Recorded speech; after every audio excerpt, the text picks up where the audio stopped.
Mga ka-RSP, sa dami ng kasong nanatiling walang linaw, maraming pamilya pa rin ang patuloy na naghahanap ng hustisya.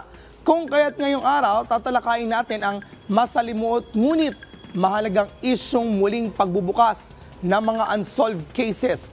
Mga kasong tila ba nalimutan na ng sistema, ngunit hindi na mga naiwan ito.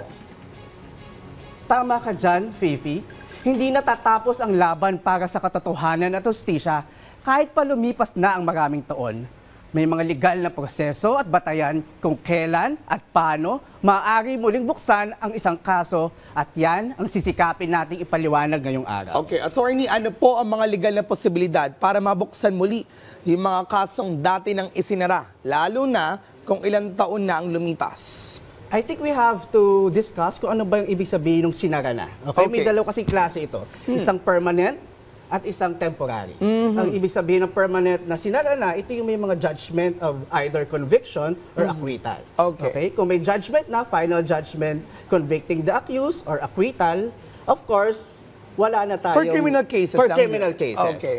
Okay? So, halimbawa, na-acquit yung accused, may final conviction na, hindi na natin pwedeng i-refile yung case. Kasi constitutional right ng akusado na hindi na siya pwedeng i-charge ulit for the same offense. Okay. Judicial decision na siya. Ano yun? Eh, paano kung iakit mo pa sa malaking korte yun? Ibig sabihin ng final na, hindi na, naapila na, okay, umabot sa Supreme Court, and then naging final na. That's the final judgment. Okay? Pag permanenteng pagsasara, yun yung remedy. Wala na tayong remedy. But of course, meron tayong constitutional right. Ito namang temporary na pagsasara, ito yung tinatawag natin ina-archive yung kaso. Okay. Okay. For example, ina-archive yung kaso kasi at large yung akusado, hindi mahanap. Normally, for a period of 6 months, sinerve yung warrant of arrest, nagtatago yung akusado, ina-archive yung kaso.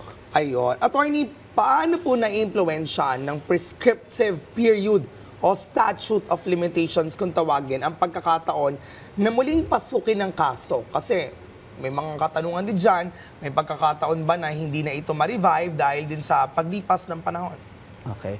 Importante yung prescriptive period, both in criminal and civil cases. Ano ba ibig sabihin ng prescriptive period? Ito yung panahon na binibigay sa mga tao para i-file mo yung case against dun sa either defendant o kaya sa akusado. Kasi pagka hindi mo na-file within that period, kumbaga expired na yung karapatan mo. Kumbaga ito yung expiration period. For example, nag-commit ng libel o kaya cyber libel, may period to, kailangan within 1 year na-file mo na yung kaso. Pag hindi mo yun na-file, within 1 year, nag-expire yung karapatan mo na i-file yung kaso.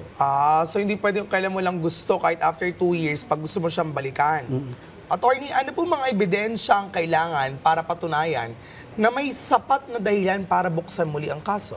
Okay, for those archive cases, halimbawa yung akusado, nagtatago, hindi makita, tapos eventually nahanap. Okay? So, of course, na-serve yung... Ano yung panibagong pag-file ng kaso? May pending case na yon, so na-serve yung warrant, nahuli ngayon yung akusado na nagtatago, i-revive ngayon yung kaso.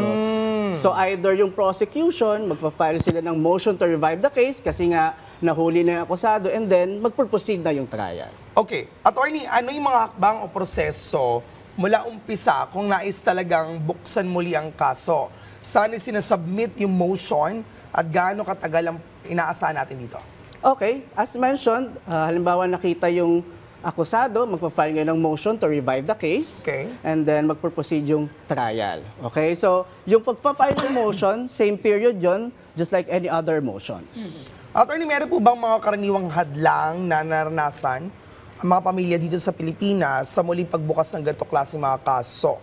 At ano yung mga usually gagawin if we encounter this? So normally, halimbawa, nagtatago yung akusado and then nakita siya after, let's just say, 5 years.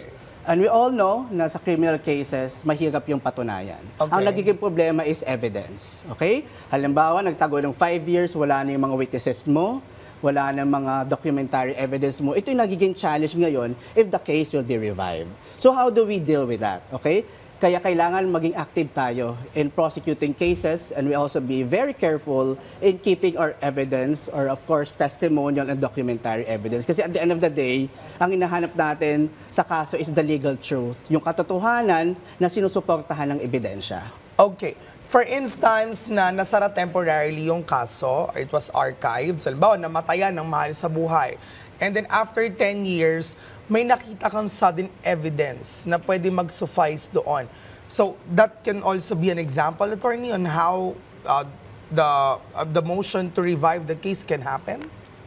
If there's no judgment yet, either convicting or acquitting the accused, we can revive the case kung na-archive siya on the basis na hindi nahuli yung akusado. Okay. For instance, na-archive siya or nagkaroon na ng desisyon on the regional trial court level or metropolitan trial court. Usually, the attorney, di ba, pwede akitin sa Court of Appeals. Tama.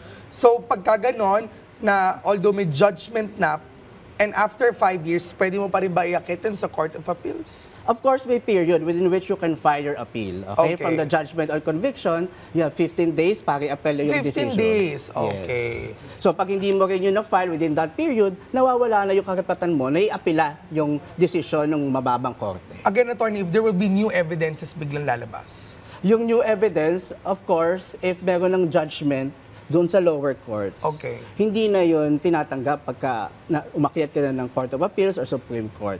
Kasi syempre, dapat lahat ng ebidensya mo available na during the trial. Kaya sinasabi ko, we have to be very active in prosecuting the case. And of course, dapat yung ebidensya natin talaga makikip natin at meron talaga tayo na susuporta sa kaso natin. Attorney, sa pagmamahal palagi ba dapat may ebidensya? Wala. Wala. Kasi minsan, it's always based on trust. Ayun. Kung pinagkakatiwala mo naman tao, hindi na kailangan may ebidensya. Nare-revive ba ang pagmamahal?